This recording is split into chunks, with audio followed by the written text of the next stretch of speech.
I'm Professor Barney Glover. I'm the Vice-Chancellor at the moment and President of Western Sydney University. I've had a long history working in higher education and particularly in research management as both a Vice President and now of course I've had the great privilege of being a President of 2 Australian universities, so I'm very pleased about that. So the university began in its current form in 1989 and it is a very diverse university.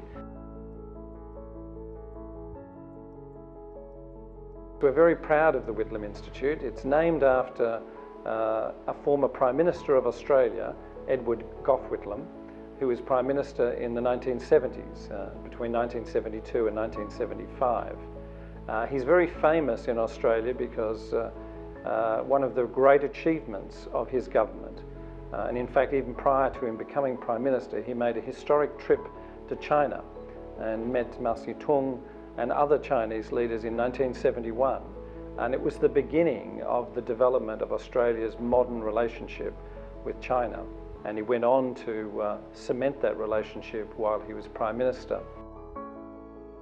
Western Sydney University has a large number of partners in China and we're building those all the time. We're establishing very strong partnerships right through China, and in my previous institutions I've worked similarly had large numbers of partners, so that'd be a very significant number, I would have thought, well over 100.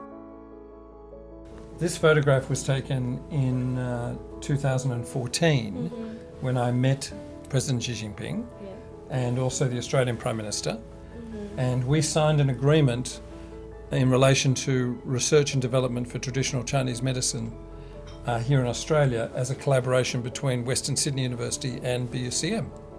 So we have signed under the China-Australia Free Trade Agreement. Australia is very important in relation to TCM in the Western world because we're the only country in the Western world which regulates the practice of traditional Chinese medicine, which I think makes us unique and a very important partner to China. Development in China has, the last 20 years has seen quite extraordinary.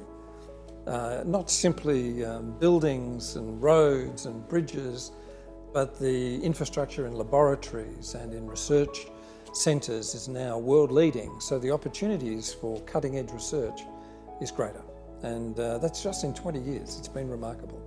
China is a global leader in every sense of leadership in the world. Certainly technological leadership, without doubt. And China is an extremely influential country in our region and around the globe. So it's important for Australia as a G20 nation to have the strongest possible links to China.